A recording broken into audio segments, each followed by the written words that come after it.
Welcome back to GC8. That is Geek Channel 8. I'm Eric. I'm Will. Go for it.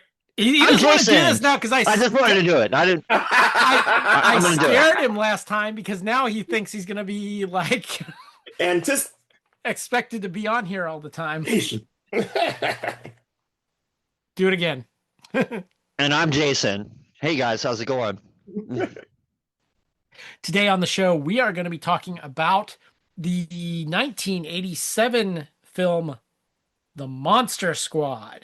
Ooh, yeah. So 80s. Super.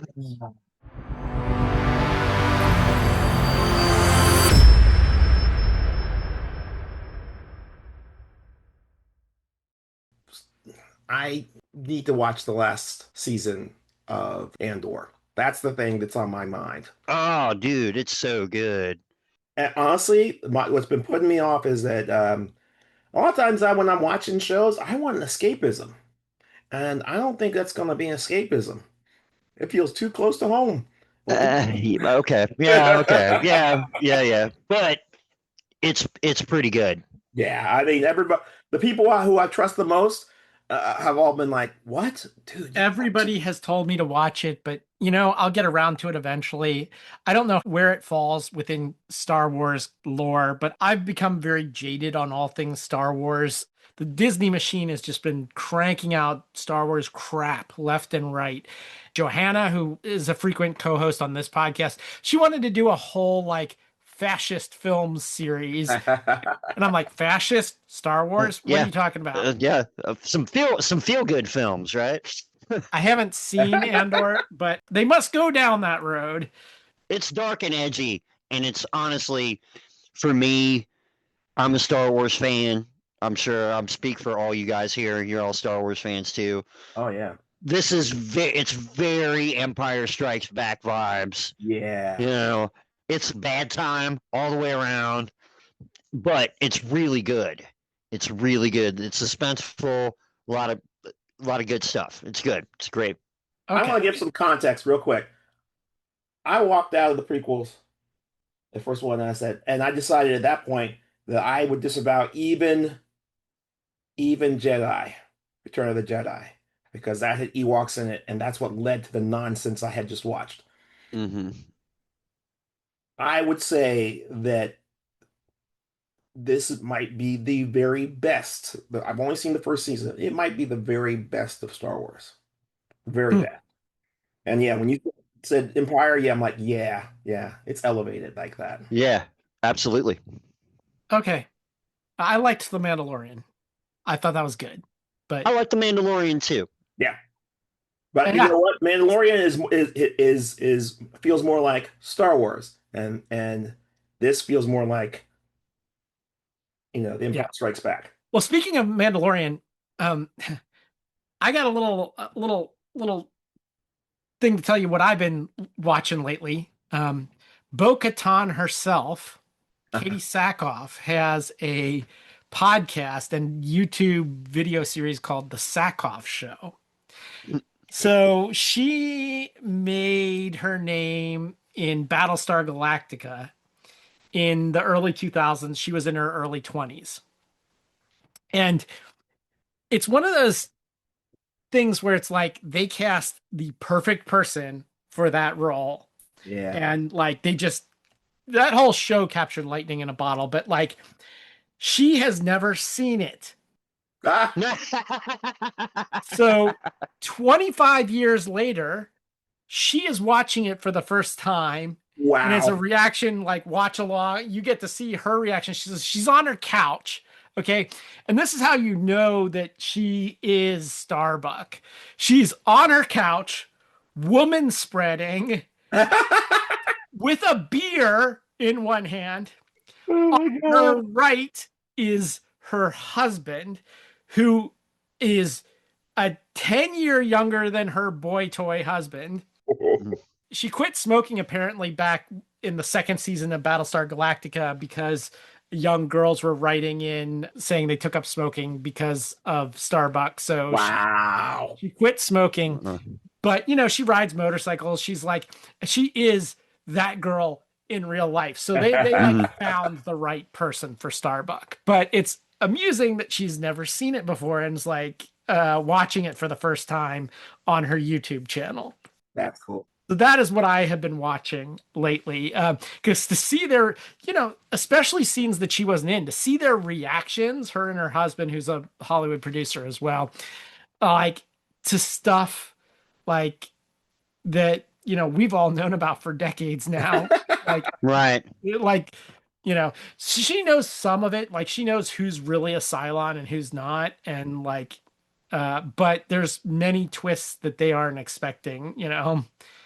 Um, Well, there's some heavy shit that her character goes through. So, I'm Yeah. like, wow, that, I imagine that's probably entertaining to watch. yeah, wow.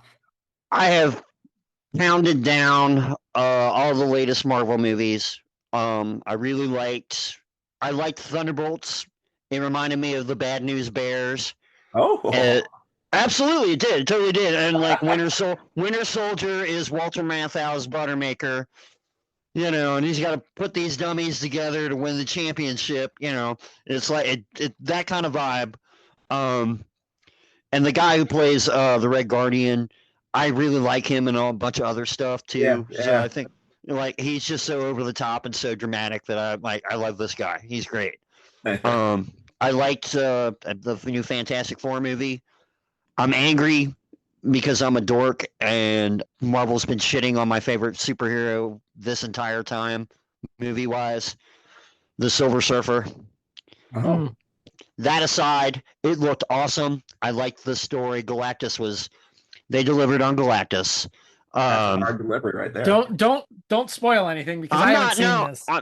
Okay, Yeah. but it's good. It's good. Like the future retroism that they've got going on is awesome. It's like everywhere. It's really great. All I'll say is the last time they did this movie, because if you're going to make a Fantastic Four movie, it has to be against Galactus, apparently, which I don't think it does, but it seems like they're always retelling the Silver Surfer Galactus story. And Yeah. last time he was a big ball of energy. And Yeah, right. But I'm like, he better be a giant dude in this. He better be like a giant right, dude. right. No, they deliver on that, but sans Jessica Alba, because that was really the only reason why I watched those first two Fantastic Four movies. Yeah. Giant dude with like antlers. Oh yeah, bro. Oh, it's in there. It's in there. Well, they touch on other stuff too, but really the story isn't about Galactus or the Fantastic Four itself. And then I haven't watched Thunderbolts either, but It's good. It's fun. It's a fun movie. does it have David Harbour in it Yeah, from Stranger yeah. Things? yes. Yeah. He plays Yeah. Red Guardian. Yeah, he is so good. He is so good. He's awesome. Yeah, he really is. I love the jobber stories. So like I'm a big Suicide Squad fan from back in the day, and I love stories about jobbers, street level guys, and stuff like that. These people who are like, it's like, haha, I'm like Captain America, except nowhere near as good. That kind of stuff. Like, I love that stuff. So That was like half the issues of Spider-Man. It's like, okay, in this one, he's going up against the Fearsome Four. It's like one guy with a lasso and one guy with see, but Right. I totally love that stuff. So that vibes to me. I got some problems with where they're going with their choice for Doctor Doom, Yeah. Yeah.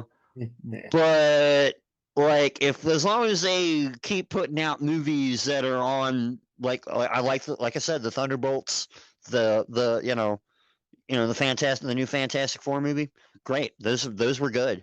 All right. know? Okay. They were really good. I liked them. You know who to call when you have ghosts. But who do you call when you have monsters? We're the Monster Squad. What's a squad? It's like Miami Vice, I think. They're young and inexperienced. Naughty virgin. They're a bit disorganized. Monsters are not real. We don't know that, sir. 2,000-year-old dead guys do not get up and walk away by themselves. But when strange things start happening in town, There's a monster in my closet. Ooh, look at that big, scary monster. a werewolf. Silver bullet? They're the only ones ready to do battle. Something's out there that's killing people. And if it's monsters, nobody's gonna do a thing about it but us. Soon the creatures of the night shall rule the world. Real monsters? Us? Midnight. In the world, remember? Maybe we can be like Mask Squad instead, you know? Do mask bombs. We got 1035. Sit back up. Hurry up. Or Nature Squad. The book is right. Don't you think it's all true? By midnight, You guys! they won't seem so young anymore.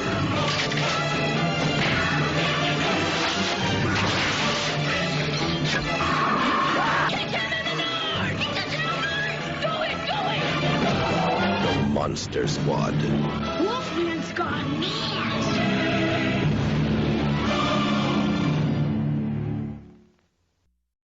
The movie of the day here. Ugh. This is The Monster Squad from 1987. I'm not going to do a background on the year. We're just going to jump in and start talking about this. I'm going to give you the production notes, though. So it was developed super fast in No. in 1985. So Fred Decker was toying with the idea of rebooting some of the classic movie series like The Little Rascals, the Universal Monsters, and then he watched Abbott and Costello meet Frankenstein. So there seems to be this sort of trend with Frankenstein, Dracula, and these things where they start out in the beginning and you get like the really good, blue chip version of them.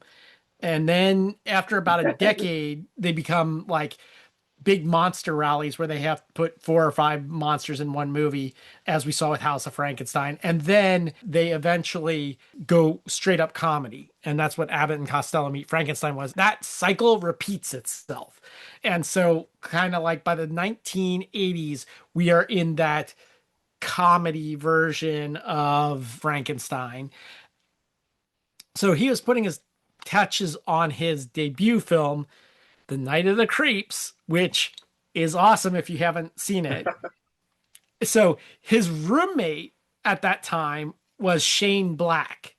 Now, Shane Black, we talked about when we did Predator. He was that guy. So in Predator, there was like all these buff dudes in it, right?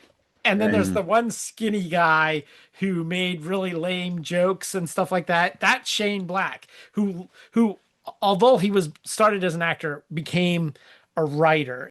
Tons of action films he's written. Anyway, Decker offered Shane Black opportunity to pitch a screenplay. And Black's first draft included scenes that would have totally gone over budget, so it was like 150, 160 pages, which is really long for a feature film. That's almost 3 hours long. So it was set in Baton Rouge, Louisiana, and it still is actually the version that made the screen, although they never actually state that in the film. Because they were using Universal Monsters, they pitched it to Universal Pictures, but Universal passed. But wisely they passed. They did agree to distribute it if they got another studio to produce it. Decker got one of his favorite directors, Peter Hyams, to mentor him. Hyams ended up having a sizable influence on this. He believed in like very lean filmmaking approach. You mean cheap? Yeah. He brought in the editor, James Mitchell, production designer, Albert Brenner, and cinematographer, Bradford May. They got Duncan Reger, is that how you say his name? For Dracula. He narrowly beat out their second choice, Liam Neeson. What? Wow. Oh my God. Holy shit. Wow. I guess everybody has to start somewhere, man. That's right. Dodging bullets even back then. All right. Good on you, Liam. After the Serial Killer and Manhunter, remember that? That was like the first movie of Silence of the Lambs. Silence of the Lambs. Yeah, the first Hannibal Lecter. Hannibal Lecter plays a very small role in it, but yeah, Manhunter, the serial killer in that was played by Tom Noonan. That was his first like sort of breakthrough role. So everybody's looking for him to do creepy dudes. So he became Dracula in this. He turned down another vampire film to be in this. The vampire film he turned down was Near Dark. What? Really? Oh man, that's wow. I would be kicking myself for life. Ever. Yeah. You can't. God damn it! Oh my gosh. I mean, Near Dark is so good. Now, can you imagine if Liam Neeson had been cast in this, Oh. and then Tom Noonan had been in Near Dark? But then, you know what? Near Dark had the perfect cast anyway. It had was it Lance? Lance Henriksen. Yeah. Yeah. Oh, you can't beat it. He was better anyway. So yeah. But Catherine Bigelow wanted him. And so she showed up on set to try to work out a deal where he could do both of them. But yeah, they were like, yeah, no. No. The special effects were done by Stan Winston Studio. All of these things were owned by Universal, the classic monster looks. So Stan Winston Studio had to come up with their own looks that would be recognizably those creatures, but different enough that they couldn't get sued.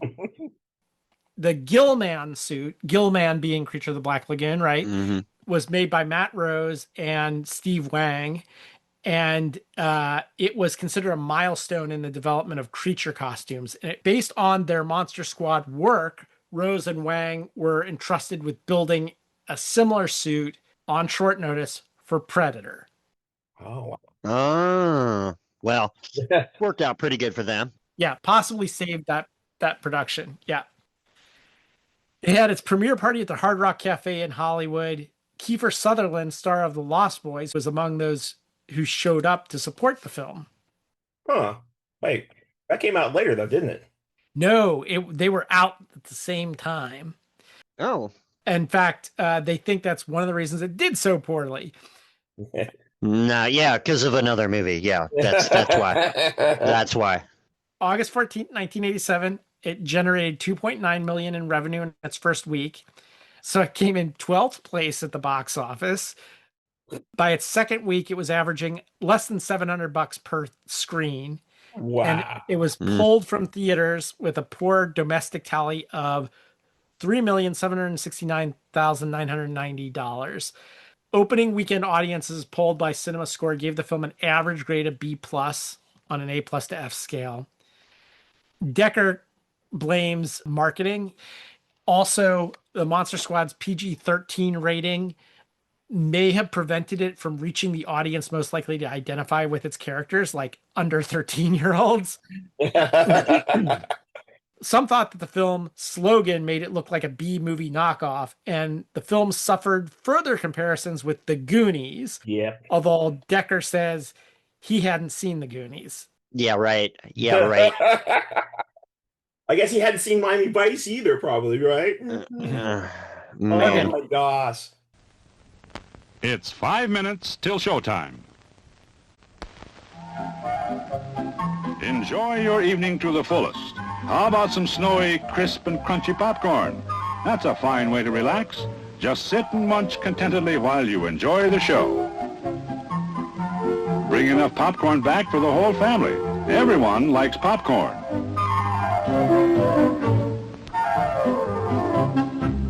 I think the last time we got together, I suggested we indulge in a homemade baked good. It fit the movie. There's a scene in it. It's perfect. It was easy to make. It was going to be delicious. No, even hard to mess up. I would love to have offered something that was equally elevated, even though it's simple. But the truth is, I am going to offer what this film deserves. Go ahead, get that box of Twinkies, sit down and watch the movie with the Twinkies. When you're done, eat as many Twinkies as you can, and you're probably going to feel terrible. But I think that's entirely appropriate for this movie. I I think that Twinkies work. Now, I'm probably going to have a little sativa with my Twinkies, but I think that might make this film a little bit more interesting. Yeah. There's so much in this movie. I'm just gonna say I had indica without any Twinkies because I'm on a budget and all How that. did you not fall asleep? I I stuck it out for you, buddy. All right. I stuck it out for you because I said I'd do the homework. All right. I This do is the far homework. from the worst film we've watched. Not that far.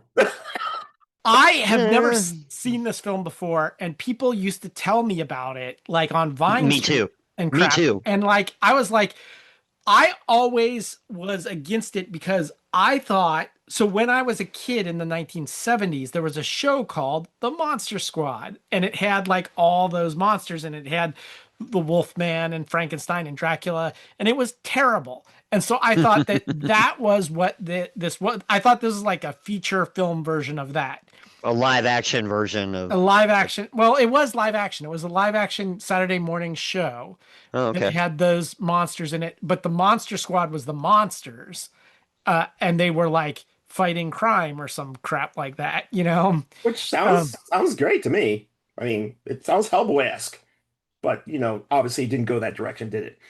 Well, I don't know. Maybe I'll go back and watch it. Maybe my 7-year-old was too critical of it, and as an adult, I'll be like, "You were so wrong to think this was terrible." But I didn't really like the Groovy Ghoulies either, so you know.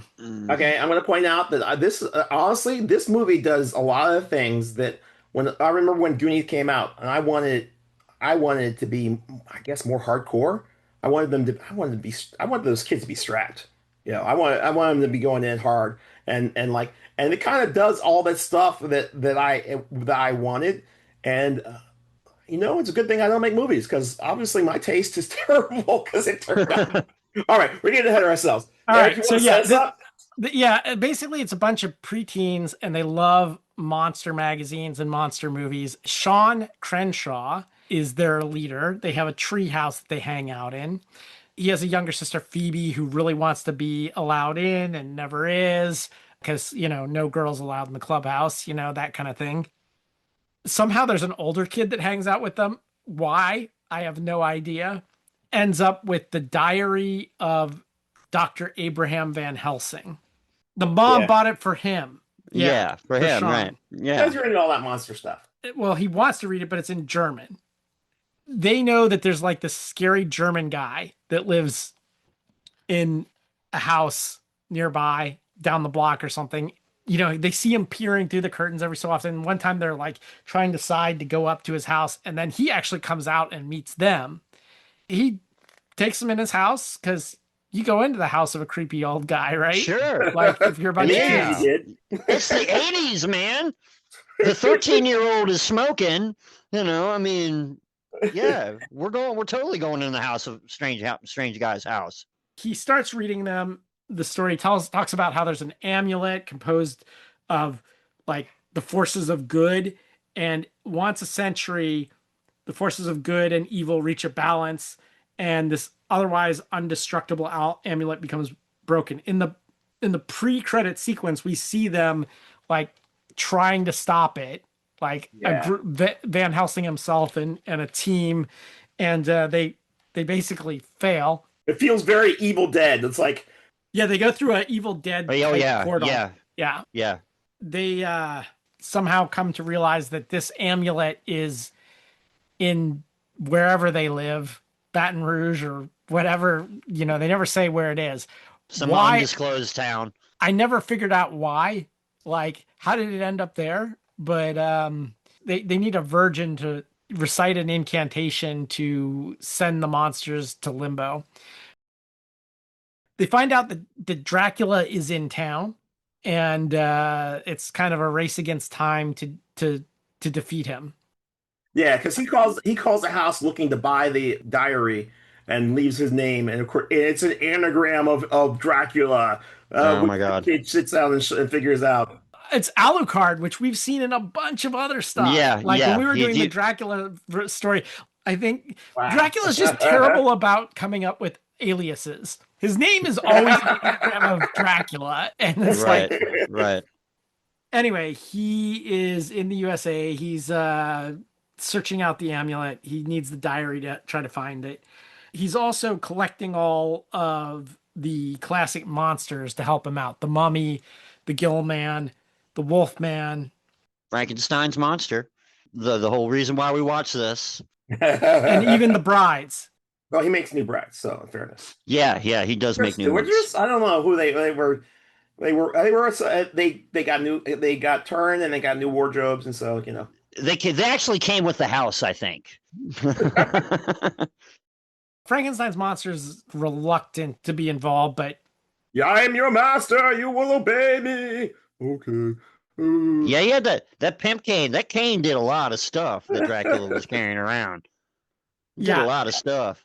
Okay, so this is a hard one because it's like, what did happen? I mean, like, okay, so he sends Frankenstein after the kids to destroy them, and instead, the little sister makes friends with Frankenstein, and so now Frankenstein is their friend, which is awesome. It's cool, but like it's like, and there's all these story beats where I'm like, so you watched ETA and you thought that would be cool. Let's put that in there. Right. The Frankenstein monster and the little girl is a trope that goes all the way. Yeah, that's true. Yeah. That is true. So I mean, that's true. You even mentioned it last episode. There are lots of bits in here that make me understand why people like this show. Okay, like because they're like, one kid's like, I think we need to tell the adults. I feel like we should tell the adults about this. This is way too much for us. We need to tell the adults. And then he's like, no, we can't do that. They'll never believe us. They'll stop us from doing what we gotta do and stuff. But at least they address it, which so often they just whatever, address that. The one kid actually writes a letter to the army. Yes, that's right. I never forgot about that. Okay. He writes a letter to the army like, hey, there's some monsters coming. We come send help. Yeah. Dear Army. Dear Army. So speaking of the bad news bears, we get some F-bombs in this, and not the F-bombs you're thinking of. Like that was that. Yeah. Gross. But period accurate for kids in the 80s. Yeah. Yeah, and they moved on from that. I was like, we gotta work this in here, and then they kind of moved on. I don't know. There was a lot of sort of gay bashing stuff or whatever in the beginning. And right from the get-go, I gotta say, Stan Winston's effects are awesome. Like the creatures in this look good. Like, oh yeah, absolutely. It's like he brought the A game to a B movie. Like, yeah. There's a lot of things where they can't use something real, so they make up something for the story that's obviously supposed to represent something else. Like, the kid's a fan of, like, I guess it's slasher films, and the name they chose was Groundhog Day, which makes sense because slasher films were always based on like a holiday or Friday the 13th or something like that. It's just unfortunate that there was a movie called Groundhog Day that got made a few years later. There was a Bill Murray comedy, because in this, when they started talking about Groundhog Day, I'm like, what Groundhog Day did you watch? Because I don't remember like how many people got killed in Groundhog Day. It's like, I know Bill got pretty bored in that movie, but I mean, I don't think he started killing anybody. Or, well, I mean, why wouldn't you? I mean, never mind. In addition to everybody smoking, there's also candles in a lot. Like by the bedside, there's a burning candle, and it's like, oh my god, that killed me. I'm like, what are you doing? You leave it. Yeah. Worry, but honey. I think that might actually be accurate too. I don't know, because people use candles way more than they do nowadays, like back then. So at my day job, I do fire alarm stuff. So I was going in to a student's dorm room. They weren't there to clean a smoke detector because it was coming in dirty. And no one was there. And there was just this candle burning there. They're not even supposed to have candles at all. And they just left it there. And I'm like, these kids today with their hair, music, and their funny clothes. I had an old man moment, but like, yeah, no, I'm like, what are you doing? What are you doing? But yeah, so that's a thing. Kids, did you see the little kid that was wearing Robotech pajamas? No, yeah, that's so cool. Yeah. Okay, we have all these archetypes too. We have the cool older kid who literally wears a leather jacket and like looks like a greaser, and Checking out. He was always trying to check out one of the the horn kids' dog. older sister. I think that they probably wanted Corey Feldman for that role, but he was busy making Lost Boys. Yeah, he was making Yeah. making the good version. I mean, Yeah. you have the little kid who's like all wide-eyed, and he's littler than the rest of them. And like, there actually is a monster in his closet, and his dad like makes the whole thing of it. And like, Right. it never actually looks. Which I'm like, just look, just freaking look, man. But anyway, that there's a little kid. There's and this kid, they literally the fat kid. They just called him Fat Kid. Okay. Yeah. His friends were calling him Fat Kid. No, his name was Horace. They still call him Fat Kid though. Yeah, I know. Friends. But he was always like, yeah. It's the '80s, man. They were brutal back then, man. Oh my gosh. It seems like there were like rewrites upon rewrites, and people had different visions for this film, which we know they did, because there's this part, they break into a house to acquire the amulet. They narrowly escape from Dracula. They go talk to scary German guy, and he informs them that like a female virgin has to read the incantation, and Dracula destroys their clubhouse. And they say to the scary German guy, they're like, "Man, you know a lot about monsters." And he's like, "I get, yes, I suppose I do." And he closes the door, and we see he's got Holocaust numbers tattooed on his arm. Yeah, and I'm like, concentration. "Oh my God, that got dark fast." Yeah, like a very sad. Okay, and let's not forget we have Miami Vice dad, he's this smoking cop who smokes all the time, and he's driven by his job, but he's married, and like he's neglecting his wife because he's concentrating on his job, and his partner is a wisecracking black guy, and what they just keep adding more stuff, man. One of the things I loved is how like Dracula, he just uses bombs. He just uses he just do. Yeah.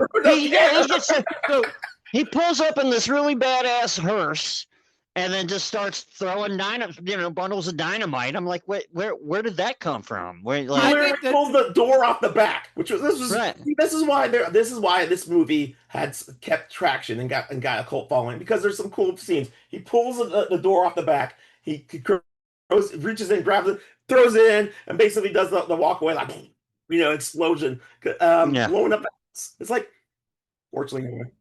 I liked the scenes with the Wolfman where he comes to the police station. He's like, "Lock me up!" They won't listen to him, so he starts kicking their ass. And so again, there are all these bits and pieces. Okay, there's a kick-ass scene where they're attacked by the mummy, and that, I mean, it's a great set piece. Special effects were cool. The kids get to do cool stuff.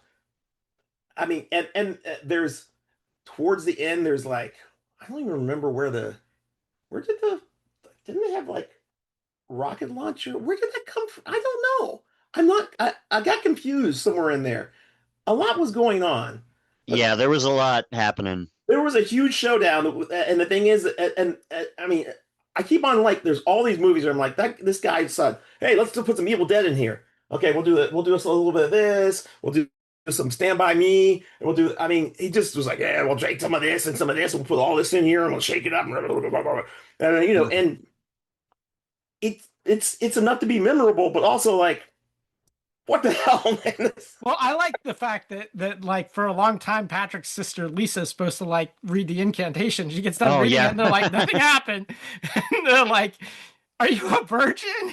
It's kind of like, and she's like, ish, man. I mean, I kind of wish they had pivoted. Then it was like, well, aren't you guys all virgins? Yeah, coming in here. But that would have been great. But like, they found the little sister. Yeah. She can't read. That's okay. I'll read it to her. I don't know if they ever specify that it has to be female. So I didn't know why they didn't just have that. Yeah. It's like, what, these kids are banging right now? I mean, come on. No, they all wanted to. I'm sure. Well, the oldest one did. The other ones weren't. They quite hadn't discovered. They hadn't discovered girls yet. You know what I mean? Really. Yeah, no. The oldest one. And then of course the army does show up at the end. like Yeah. because he wrote to Which them. which is Yeah. a I throwback got your to some letter. Japanese stuff. Some Japanese the Japanese what do you call the Frankenstein movies? Because the army showed up in that. I'm not sure the army showed up in anything else, but like definitely showed them in that. Mm. Yeah, and they look like they're still using World War II equipment in this, but I guess kind of they probably were in the 80s. It predates the Humvee and stuff like that. Yeah, I So, mean, Yeah. Stuff left over from Nam. and then they're just like, we're the Monster Squad, and then it ends and there's like a really awful rap at the Oh my end God. over the credits. It's so bad that it was that was thankfully Prime cut it off after a certain point, and I was like, thank you, Bezos. Thank you, Jeff Bezos. Marvel movies have ruined it for me. I have to now watch the credits, and I'm like, of course there's going to be nothing after that, but I watched them, which meant I sat through the rap, and it was bad. Oh wait, I'm sorry. you guys see Yeah, that? Have you seen the Reanimator? Because love the Reanimator. I that haven't has an seen it in a long amazing time. musical number for built No, directly for it. no, you're No. thinking of Bride of the Reanimator. Oh, you're right. Reanimate my feet. Actually, it might even be the third one. Beyond Reanimator, and Oh my and God. it's got that's the one that has the music video for Reanimate Your Feet. Yeah, that's the one I'm thinking of. I'm glad I missed out on that. On what, the Reanimator? Yeah, well, I watched the first one a long time ago, but I never caught any of the other ones, and now I'm kind of glad I didn't. I like them. I think it gets better with each one. Okay, okay. Well, okay. So we did mention that yes, there was the kid was a horn dog, the oldest one, and we get some looking through windows with binoculars and even taking picture stuff, which is for our younger viewers, that was it was never okay, but it was a very common theme in It was, yeah. Matter Yeah. of fact, he uses it to blackmail. He uses that picture to blackmail her into reading the book. yeah. So this is it's just fucked up. It just is. So It's Yeah. not even a trope. I remember kids that did that. I didn't, but I remember that there were kids in the neighborhood who did that. Mm-hmm. Yeah. For me, this is not it is a thumbs down, but it is not like a super duper thumbs down. I understand why some people like it and why it's got this cult reputation. Like, it was released on home media forever ago, it was long unavailable, and then they had a screening of it at the Alamo Draft House. It revived it, and it got released on DVD and all of that. But I get why there are people who like it, largely for its nostalgic factor. I never watched it back then, and a lot of people are nostalgic for the Goonies, and I don't really think that's that great either. But if you like the Goonies and you want more of that, but maybe not quite as good, that's this movie. The Timu version of the Goonies. Yes, that is what this is. This is the Timu version of the Goonies. No, more period accurate would be the Kmart version. Yeah, yeah. The Blue Light Special. Blue Light Special. There you go. That's right. Commentary about this, because I watched it on the YouTubes, and the commentary was, oh yeah, the trifecta is this Goonies and Lost Boys, and I'm like, Lost Boys is so outclasses either of those. well, and that's just it. It's like I understand though. The thing is that there's enough here that I understand why people would remember it fondly, and there's actually enough here where I'm like, yeah, I mean, I'll steal that. I steal that. You guys stole that from somebody else, and then you did this part. This part of this film was pretty good. It's not enough to make a good movie, even if you put 20 of those parts together. But like, I understand. So I'm gonna give I'm gonna give the same basically, which is like this is not a good movie, but if you live through that time period and you have some fond memories of some of these movies, you should give it a try. Go ahead, watch it. It's free. So, you will be able to say, "Oh, I get why they were oh yeah," but also like, "No, no. I get why you like it, but also no." Yeah. The same team tried to follow this up with a feature adaptation of Johnny Quest. but they failed to get that off the ground. I mean, Honestly, I watch would have that. rather seen that. I would have rather seen a live Live action Johnny action Johnny Quest. Quest. I Yeah. agree. I still want to see a live action Johnny Me Quest. too. Me too. Well, But like, I mean, I'm sorry. Go ahead, Will. I'm no, sorry. I'm gonna say it's like I was gonna say it's like when we had talked before about about the Fantastic Four, Johnny, but like there are there's stuff like that where it's like wow, that was so good. And Johnny Quest, I didn't realize this, but the reason why you probably have only seen the same episode almost every time is because there weren't that many of them. Because it No, was there so weren't. There expensive weren't. to make, and because Yes. it was so high quality. Right. I want more of that, and what just made me want more of that, but I also scratched that itch was the Venture Brothers. So, oh Yes. my God, Yes. So the Venture. how do you make a parody that good? I don't understand. It's so Ugh, good. That is so so good. good. Yeah. It became its own thing. But anyway, yeah, no. So actually, we haven't gotten your take on this film. We're gonna have to, or you want to do your official take? My official take is, it is not great. It is not great. Um, like you said, I guess people do watch it for nostalgic reasons. I like Eric. I didn't watch it back then because there were cooler movies to watch.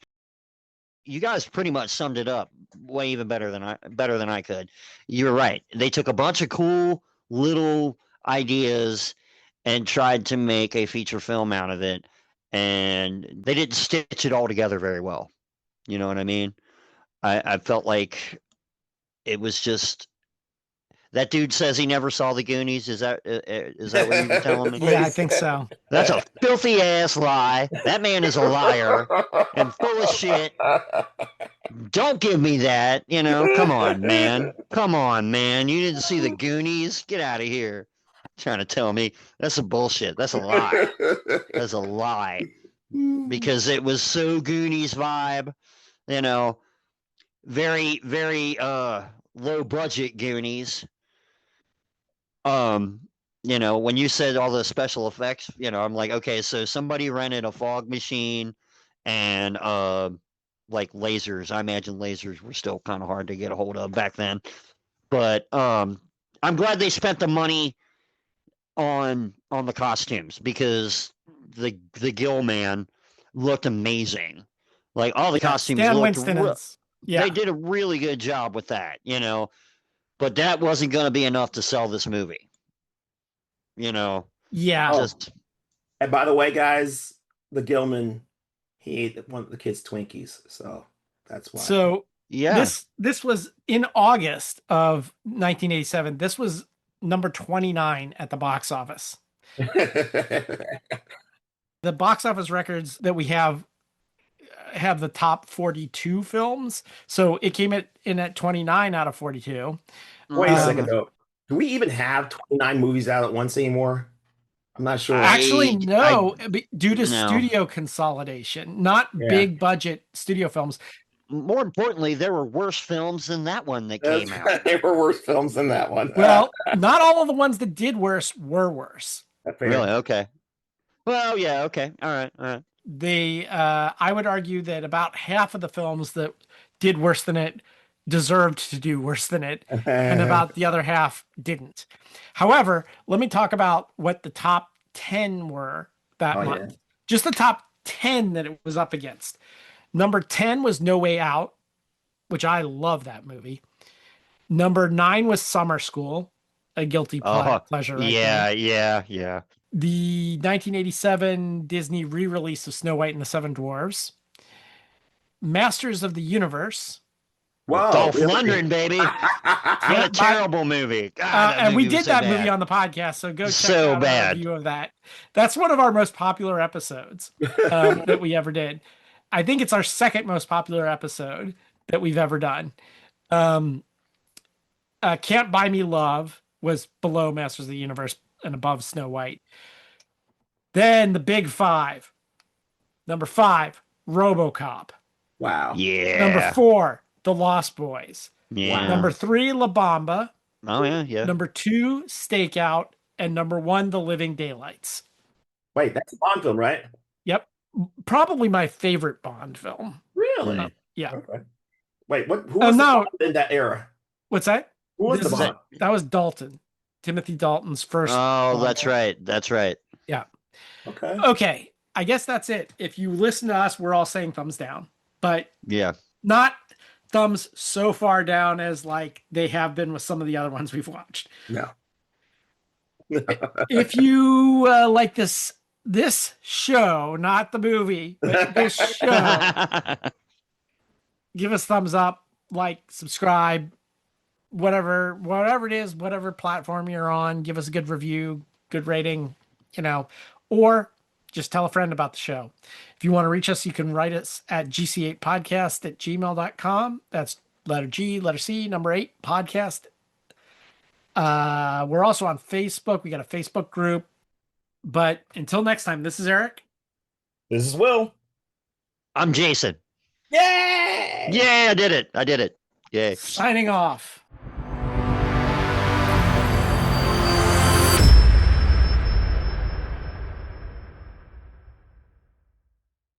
Zhuzhing up. Make anything good.